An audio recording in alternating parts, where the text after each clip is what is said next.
Obviously, everyone got to witness the Fasting Senna last week. So Mad Lions, if there was a counter pick to be discovered, they've had ample time to do it. So they're banning the Tahm Kench away instead, one half of the Fasting Senna duo. But there are so many supports, so many champions that we've seen paired with the Senna that it makes me feel like they want Fnatic to lock it in, Frost. I would agree with that. It is also meaning that they could look for the kill-oriented bot lane, since you are taking away one of the most defensive champions, using that Devour to reposition Rekkles. So I agree. It's trying Fnatic to see if they will look for that Fasting Senna. They're not going to get the traditional Kench, but you know that they can run it with the Zilean, with the Maokai, with anything in between the Trundle. There's the Aphelios trade and the Ornn trade we were talking about. So Mad Lions, probably on second rotation, feeling really confident to say, this is fine. Like, we got probably two of the best scaling picks that are currently sitting in the meta right now. You can have the Senna. I'm curious to see how this fits into the strategy that we heard talked about by Kaiser, playing their own game, playing aggressive, going for these fights, because both these champions, while they can fight, they can absolutely skirmish. Aphelios can do a lot normally, picks that I consider to be scaling. But Fnatic, so far they've got the Senna, and now additionally Hylissang's Thresh. So Fnatic are set up to go for some aggressive plays, potentially to have Hylissang start roaming, and that is always what I want to see when Hylissang is on the Rift, is champions that can roam around the map, that can make an impact somewhere outside of just bottom lane. And this is one of the adaptations that I would have liked to see Mad Lion kind of snap on, is that they didn't necessarily have to snap grab Aphelios. They could have tried to reach for the Thresh themselves, because that's kind of the other side to banning away the Tahm Kench, is that you can grab a Thresh for Kaiser and you can try to play the kill-oriented bot lane. Now that said, you still have access to things like Nautilus if you wanted to, and try to play a kill-oriented bot lane, have more CC down there, so you're not completely punished for losing the Thresh, but you didn't have to reveal the Aphelios so early since Senna was already there. And I think it's concerning to me because I think Aphelios is one of those champions that can absolutely solo carry a game if given enough space and time. But Tahm Kench and Braum are the two champions that I always look at to give him that space, to give him that time, to give him that safety. And with Tahm Kench banned away by Mad Lions themselves, I'm not as excited about this Aphelios, especially into a Thresh where one hook can spell death, where, you know, we can get the Shurima Shuffle coming out from Nemesis as well. But Frost, the other thing I want to talk about is, we said, you know, kind of explosive. These are two teams that are going to be looking to fight, but I see a ton of scaling on both sides. Yeah, it's the fact that we already have our late game insurance policies with the likes of the Azir and the Aphelios. Senna as well, her scaling with the soul stacking, and I think a lot of people kind of underestimate the damage because she has more of a Jhin-esque playstyle than more of the, you know, Tristana, Jinx, Xayah hyper carry-esque playstyles.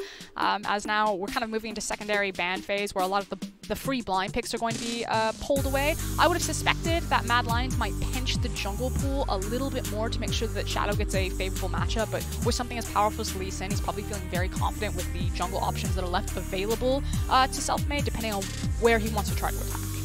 And I like that they banned away the Zac as well. Obviously, the flex pick in the hands of Fnatic, we've seen them get very creative with it in the past. This ban feels like it's targeted at Bwipo, something that he feels safe blind picking, as you mentioned earlier. And Shadow getting Lee Sin, something I'm always happy to see. This man is an incredible Lee Sin player. He had a masterful performance against G2 across so many different champions, but that doesn't mean that his Lee Sin, in my opinion, isn't still his #1. And Fnatic banning away the Rakan themselves, that is respect to Kaiser, because Hylissang, I think right now, is the undisputed Rakan king, but even he doesn't want to mess with Kaiser after what he saw last week. And Kaiser has been one of the rising stars on Mad Lions roster. I know we keep kind of grouping them all up together and call them these incredible rookies as a Zilean probably getting locked in for Kaiser's hands. But Kaiser and Karze especially, like, Kaiser is his own man. He's made these crazy plays. He's a great initiator. He has great map sense. How he teams up with Shadow, that talked about it on the analyst desk. We'll be sure to track it in game. For me, he's the third best support in the league right now. And I'm wondering, Frostgren, if we see a Zilean mid. Now, it has been a long time, but if you just don't want to lane, Zilean clears the wave and walks away. Also, unlike support Zilean, you know, mid lane Zilean can heal your Aphelios back to full life instantaneously. But we'll hold that thought. We'll see. We'll find out where it ends up going. In the meantime, it has been the Rek'Sai locked in up against Shadow. Now, Rek'Sai, obviously, early game considered, you know, pretty solid in the 1v1 duels because you can unburrow to cancel the Q, but late game, Lee Sin's got the edge because the kick is just so valuable. But the last pick is going to be Bwipo's. And I like the hover, but we're not going to get the exciting, thrilling potential Sylas top. We're getting to Maokai. We're right back to Lords of Dogtown here on the top side of the map for the Maokai Ornn showdown. Oh, I'm so excited. Now, you could still flex the Ornn to the mid lane. Humanoid in his last series did show that he will play the tanks, and you could try to get, we're not going to do it, you could try to get a scaling pick to just punish the fact that Maokai said, like, nah, fine, noodle fight, top side, it's all good. Frostgrind, I was so excited for Zilean mid, a phrase I thought I would never say. But Humanoid Zoe is good. If I had to pick a champion for Humanoid to play every game, it probably would be his Zoe. But I'm not sold on the Zilean Aphelios bot lane combo. Why? Zilean really thrives when he gets to be really far forward and push in the lane. Aphelios has a lot of natural push into him. Now, obviously, you're playing around the death sentence, so that kind of be the make or break here. Senna also very good at pushing herself with the Q, so you can match priority there, and I think it's just about if Carzzy and Kaiser can avoid Hilly's gank setup as well as the death sentence. If so, then Zilean should actually be in a great position to start flinging bombs at them. And look, I see combo too, where you get the Gravitum, you get the Snare, you get the double bomb. That CC is beautiful. But that's the thing that you mentioned. Hylissang needs to hit one hook, one good, well-timed hook, and this lane phase just instantly ends, and that's my big fear. That is high-stakes bot lane play. So while you and me were like, all right, Analyst Desk, you talked about bot lane, we're going to shift our attention top, because this is where the real action is going to be happening. We're going to give AD credit on this one, but I don't think anything's happening on the top side of the map. That's Ornn versus Maokai, but bot lane is set to be super explosive as we get ready for this game.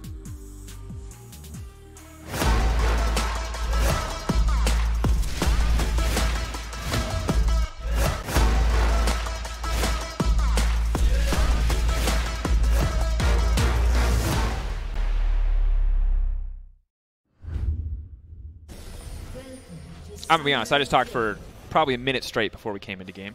I'm amped up. I am fired up. I am so full of caffeine and love for League of Legends right now, I can't be stopped.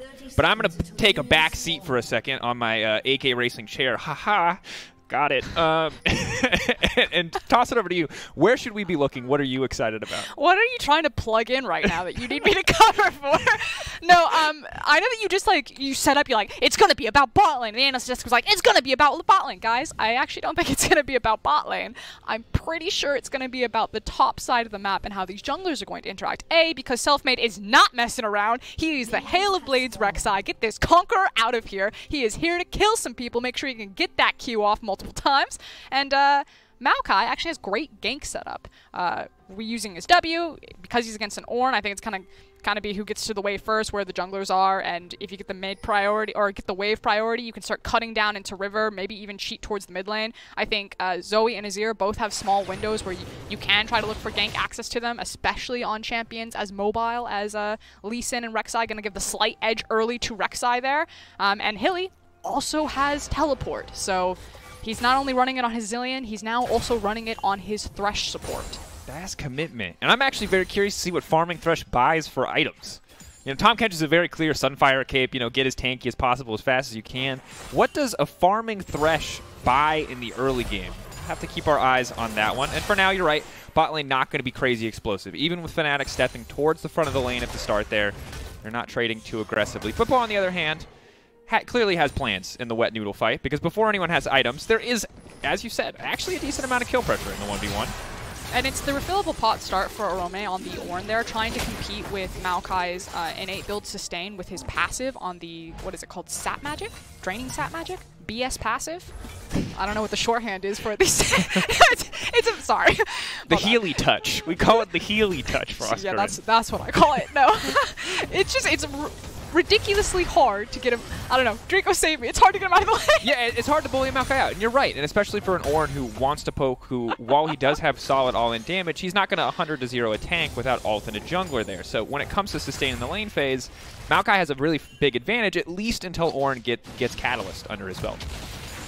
But now you have Selfmade already peeking his head in, scouting, finding Shadow, and I'm curious again if Selfmade's going to try to be really aggressive. He's going to have a new stance on jungling. He's going to go, I'm not going to gank. That's the progressive stance. The liberal jungler. Make jungle great again. If he's going to team up with Whippo in this W and try to see if they can punish this Ornn, because I think that this is actually just a winning matchup for Whippo.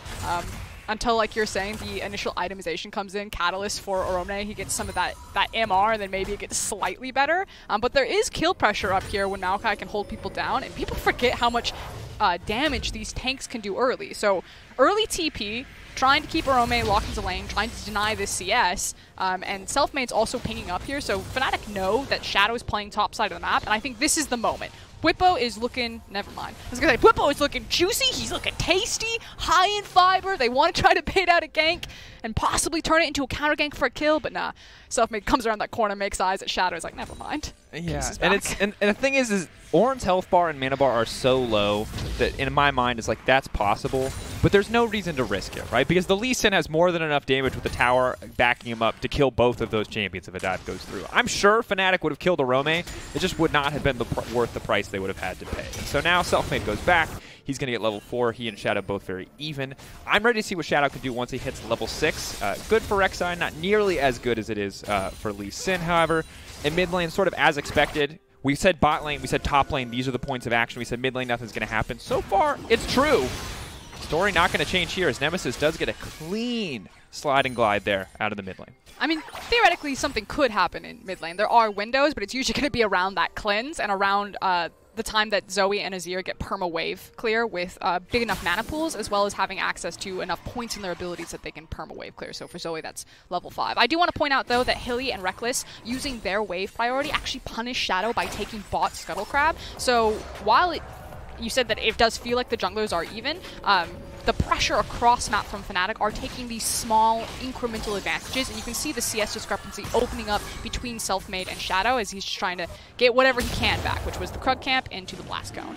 And a bit of a risky invade from Shadow. Down an item, Selfmade had just recalled. He had the Challenging Smite as well as the Longsword, but Shadow is going to be able to walk away, is going to be able to come out on top in that, just stealing a single camp. Selfmade still with a decent lead as he'll now clear out his Raptors. He's going to be racing towards that level 6 point, and if we wanted to see kill pressure top lane, surely once Rek'Sai gets level 6, there should be more than enough damage to go top to force Arome out. But, of course, as always, bot lane is still an option right up until Zilean gets level 6, so some flexibility for the side of Fnatic. Also, really nice ward placement from Shadow. I don't think it caught Selfmade down here, but you can see that the pings come through. Oh! Flash. That was a clincher. Carzzy, very good flash. Hylissang with the aggressive flash as well. A well-placed hook, and I think a positive trait. Trading fast for flash, solid overall, but I got very nervous for the half a second that Carzzy was CC'd right before he managed to flash out of that one. And this is classic Hilly, and also just kind of what I would call the basics of playing bot lane. I think everyone would agree that it's usually best that you trade your flash on support for your flash on your ADC, because your supports usually come with so much added utility, possibly even tank stats. But Fnatic seem to be the team consistently that will make that happen. As skirmishing topside. Hit him with the W! Wait, Bwipo might have the magic touch ready. He's going to flash forward. That's the W that you talked about, but now here comes the call of Forge God. Where's the Ram going to go? First blood coming through for Arome. What did we say, Frostgurn? We talked about Bwipo. He's going to be so much stronger, but no, Arome's not taking shit from anybody. Look at that. Hit him with the Ram. W on me again, I dare you.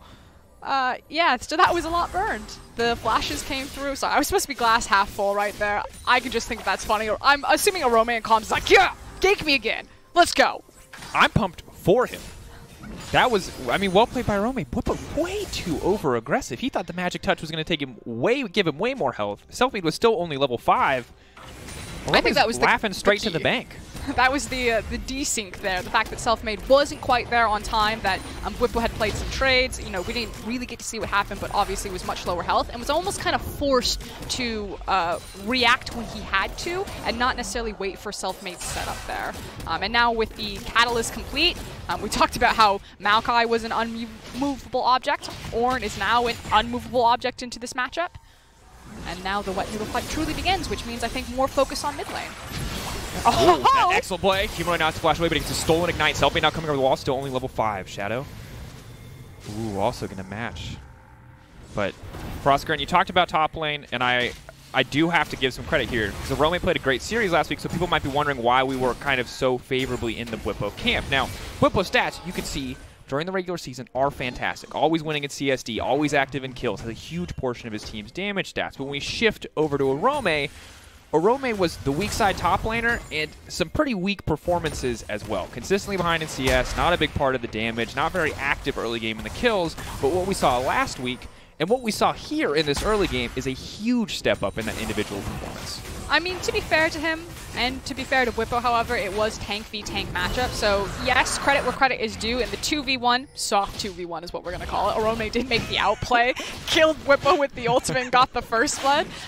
But in the games against G2, Arome, when he's in the when he's in the tank matchups and he's not pressured, he does fine. But when he is fighting more of the bruisers, more of the fighters like the Aatroxes, he was punished quite severely, and I expect that to be the change of a strategy for Fnatic if they lose this game here. I would expect, like, game 2 of Fnatic coming in 0-1 to Mad Lions, like, get Whippo carry, let's go. You'd have to respect it. And while we've been talking a lot about the top side of the map, top side has been the focus and the herald, in fact, for both sides. Whippo getting aggressive, going for this play, but the knockup is there and Shadow's over the wall. Still only level 5 for Shadow, however. Whippo knocking him back. Magic Touch going to heal him up nice and good. And there it is. A little bit of a revenge kill as Selfmade's going to grab that one. Also interesting that Selfmade was picking up the kill. I don't think he needed really to flash there and grab it. I think that was pretty certain Fnatic's kill there. So obviously funneling the gold onto the Rek'Sai, who's now has the complete Warriors enchantment versus Senna. Maybe not my pick, but we'll see how that works out. Could argue limited window of opportunity to maximize on Rek'Sai value. I would argue, I think, as would you, that I would rather see the gold on the carry. But maybe they're like, hey, you get souls, Rekkles. It's a good deal for everybody.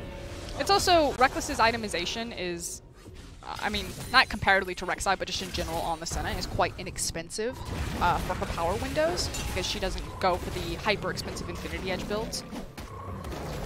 But not having Flash on Rek'Sai, when that's her primary setup tool, you're then hyper-reliant on either ganking for a Destinies that connects, or actually ganking for the Maokai. So that's, I think it just slows down what Fnatic want to attack the map with, not having Flash. And that's kind of the bigger loss for me. And we've heard from Mad Lions, specifically Peter Dunn, about how in the past, playing with a Zoe mid, oftentimes Mad Lions very much do focus on limiting that Rek'Sai's ability to flash, because without flash, Zoe can kind of just have a heyday in the mid lane. She can walk up, she can get aggressive. The only thing she has to be scared of is the Shurima Shuffle, because Rek'Sai is so telegraphed in any approach. She has to walk into you to get a knockup without flash, and that's just not ideal against a champion as slippery as Zoe. Yeah, and since Humanoid doesn't have access to his flash right now, he does have to be respectful. Like you're saying, he can't be that far forward. Although he's just going to face check into Selfmade here. That was the most confident GLP I've ever seen. He's got Kaiser there. He says, you have your finger on that R key ready, buddy. It's actually genius. Sorry, just for the memes, though, think about it. Humanoid, we criticized him a lot for isolated deaths. Kaiser can revive Humanoid. That's especially big brain, Frostburn. The thing is that on Zoe, Humanoid shouldn't... Okay, so here's the thing. Yes, Humanoid does tend to die isolated. I'll hold it, though, because here comes the gank crew, okay? They're just walking by, just giving them a wave. Humanoid likes to play with pressure, and he likes to play with pressure to kill people. He doesn't like to just sit on the pressure that he has on the side lane, which is why oftentimes it feels like Humanoid's looking for those crazy, like, 2v1 outplays, the 1v1 tower dives. Oh, that's a knockback, though. Humanoid without a flash is now just trying to waddle his way out to safety. That's a very slow Rek'Sai. Can't find the knockup quite yet, but now the ulti is going to guarantee the land. Shadow, though, with the kick back. Here comes the Reckless ult to save the day. Selfmade under the tower. Not going to work out for him in the end. Well played by the side of Mad to turn it into a 1-for-1. Yeah, 1-for-1 trade. Again, Humanoid without the flash. That was kind of the one window that you had. The cleanse just about to come off of cooldown there, so Fnatic rightfully punishing where they had it. And still, again, a very quiet bot lane. We haven't really seen either of these bot laners participating with the kills outside of the Reckless ultimate that went through. Back to Humanoid. Humanoid on Zoe. Ult that thought. There's a hook. There's a bit of damage on Carzzy. We might get an ult out, but no. It's going to be the barrier as well as the heal. Kaiser and Carzzy both burning their secondary sums. He can't play side lane as confidently, so if he's grouped up with his team as primary wave clear or being used as the pick option to try to find long-range bubbles, that's less Humanoid dying on side lane. And you know what? I respect a player that tries to play at max limitations. Like, Humanoid goes for the crazy play, so eventually it's not that crazy anymore. And I think in that case, when you look back at that replay, it seems to me, at least, that Humanoid may have been going for the Sleepy Trouble Bubble onto Nemesis, hoping to help Lee Sin find that kill, but of course, by committing there, he does line up the knockup for Rek'Sai and guarantee his own death. But now, finally, the first tower going to go down. Went from a very kind of dead even game now to a 1k gold lead for Fnatic. 2-2 the kill score. Cloud Drake and the tower, really the big advantages for Fnatic at this point in the game. Yeah, so I feel that the two players who are having the least fun tonight right now are actually the junglers, because they're looking around at their map, they're like, you know, I can try to force a gank here, but it's probably not going to feel great either way. And both teams are just doing the handshake. We traded map a couple of times, objectives. Yeah, mid laners now splitting off into side. It looks like Hylissang and Reckless are going to take up home in mid lane. Makes sense if you're Senna, trying to gather as many souls as possible. Mad are going to take this opportunity to start up the Infernal. And Fnatic seem fine and willing to trade this for priority and pressure into the mid lane. Now that they have eyes about where Mad Lions are, they're going to feel super confident to push up, like you said, parking Reckless and Hilly there, especially whenever you have Death Sentence. One of the bad things, though, is that Senna still a relatively slow pusher comparatively to other ADCs. Nice thing is that with Death Sentence, however, she can be so much braver pushing forward down these lanes as long as Thresh is positioned like that. Of course, the Bomby Cinder plus the Flay means that Hylissang can offer some wave clear. I don't like it as much as I liked having the Zilean there for the additional wave clear, but Fnatic not completely without wave clear in this mid lane duo thus far.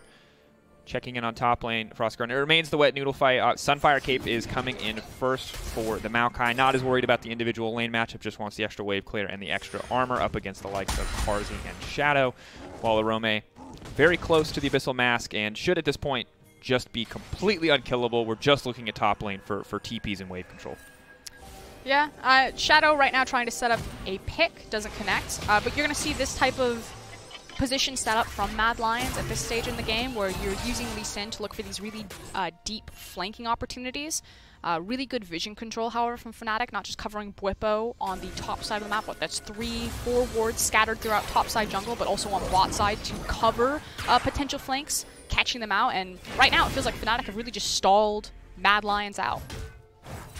Not a bad position to be in. As mentioned before, Aphelios going to scale very hard, but the Senna as well with enough souls becomes, like you said, Jhin-esque. Not very interactive as an AD carry, not going to fire out those rapid-fire auto attacks, but is just going to increase in strength the longer and longer we go, especially alongside the likes of Nazir, the true AP hyper carry alongside Corki. So one of the problems that they're going to run into, though, is trying to crack these mid lane towers for both teams, which is why this Herald is going to be so much more important. I'm curious how bold Fnatic are going to feel to try to start this one up, instead of using maybe some of their vision control to set up a pick with Death Sentence. So, actually looks like we're just going to go toe-to-toe, set the line of scrimmage, and see who checks blind into what CC. Shadows in pit. Shadow stepping forward. First item has now been completed from Nemesis. He's going to do a lot of damage here. They're trying to zone away. Bwipo's ult is out, and they've already waited for it. Arome's going for the setup on the backside. Ornhorn comes through, but it's going to be a whiff. Not the field goal that they were looking for. Carzzy now running forward. Big ulti coming in from Humanoid, but he manages to go back. Hylissang pulled in the enemy backline, trying to buy a bit more time. Shield coming in from Reckless. Hylissang now stepping forward, but he has to be careful because that's the Herald over to Mad Fnatic. Ooh, committing too much to make that happen. Mad just gets to swoop in and take the Herald. Yeah, and the team that starts the Herald is at the disadvantage because they're fighting on two sides, the Herald side and Mad Lions side. They take a lot of damage. They're eventually forced off of it. Mad Lions, hey guys, thanks for the leash. Pick it up onto Shadow. And now can either choose to break this top tower, potentially free up this Ornn, allow him more access to roam around, start using that utility, or put it into the mid lane and give them more access to side. Bwipo getting a little bit frisky here, but Arome obviously without any mana can't really do much of anything in Shadow. While he's confident, he sees that Sunfire Cape, he knows he cannot burst that Maokai down. So they will back off. The process is interesting because if you had told me at the start of playoffs this is what game one of Fnatic Mad Lions had looked like, I probably would not have believed you that it would be kind of this close and this controlled from both sides. I also wouldn't have believed that they beat G2, but here we are. It's a crazy world we live in. And it was kind of a question of, were Mad Lions just matching G2? We heard Kaiser in his interview that they just weren't afraid to go toe-to-toe with them, that going in, Mac had told them that they just want to play their style, and they'll go blow for blow with G2, and G2 are a naturally very scrappy, skirmish-heavy team, and while Mad Lions have kind of made their bread and butter over the course of the regular split, relying on team fights, they aren't necessarily the same level of brawlers, so this does feel like a much slower-paced game than I think people really expected, but it still feels like it's been a lot in controlled by Fnatic. And so Mad Lions haven't really had to force to fight because Fnatic haven't pushed hard on them. And we'll see where Fnatic want to push. The Herald felt like maybe just a bit of testing from the side of Fnatic. Obviously a bit over-aggressive. Obviously a loss on their side to give up that Herald. But not losing anything more than that. And we'll see if Fnatic want to try to force another fight or force another objective and what Mad can do to respond. Of course, first items coming out now across the board. So we are slowly ramping into that mid to late game stage. Yeah, and right now we're just waiting for pushing, ping-ponging farm back and forth while we set up for the incoming Mountain Dragon spawning in 35 minutes. Again, it's going to be easier for Fnatic to wrestle back mid lane priority because, again, that safety of the Death Sentence as well as the advantage of top tower being down. You can see Bwipo shoved the way forward. It gives him this massive window since there's no tower to roam down, get to his team first. He's now looking for Carzzy is absolutely fearless. He has Zilean ult, so he's just going to go in straight into the enemy team. Problem is, no one else is around. He doesn't have a Thresh Lantern, so bye-bye Carzzy. Bit over-aggressive there from the Mad Lions AD carry. A bit too much confidence after that G2 series. The fight's going to continue, but not a whole lot of consequence will happen. Humanoid will not connect on the Paddle Star, and that was bad. Frostcurrent. And maybe that answers the question of, was it Mad Lions that were just matching what G2 were doing? G2 were there, so Mad Lions showed up, or Mad Lions really revealing their true colors of, hey, we're down to scrap, we're down to tango. Carzzy, like you said, stepped way too far forward, was really feeling himself, lost track of where the CC was, and got punished rightfully for it. And in response, Fnatic get everything across the map. Mid, Drake, and healthy damage onto bot tower.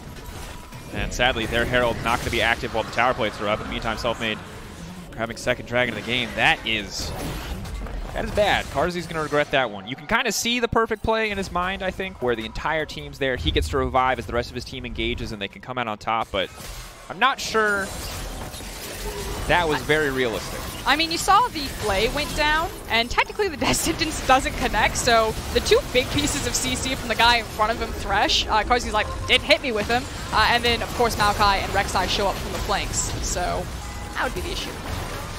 Now, maybe thinking they had the 3v3 there.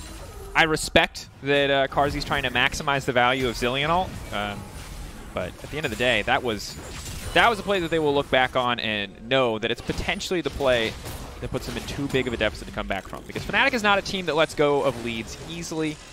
Now 2K, almost 3K in the lead 20 minutes in. As you said, they were dictating control earlier. They made a small slip-up at Rift Herald. Carzzy made a big slip-up, or an oopsie, as I like to call it, in the mid lane there. That was rough.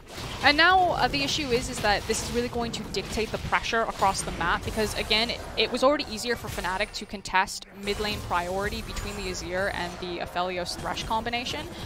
Excuse me, Senna Thresh combination. Aphelios has to stand so much farther back the lane because he doesn't have the same safety, so he has to wait for the wave to bounce into him, which means that Fnatic are always going to get to the play setup, the rotation first.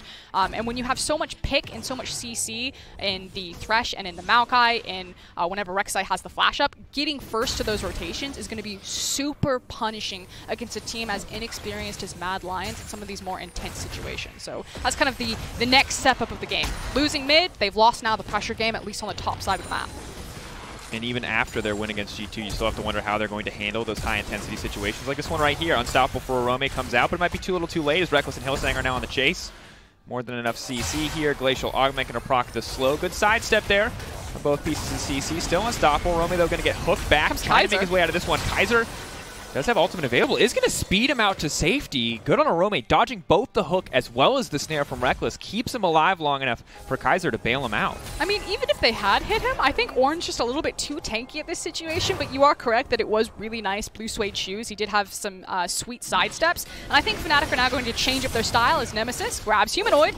Not afraid to just run face first into that Zoe. All those cooldowns are gone. That's going to be Zoe's actual flash taken away, but Nemesis is out of cooldowns. There goes the ulti from Rekkles, the kickback. Shadow missing the follow-up.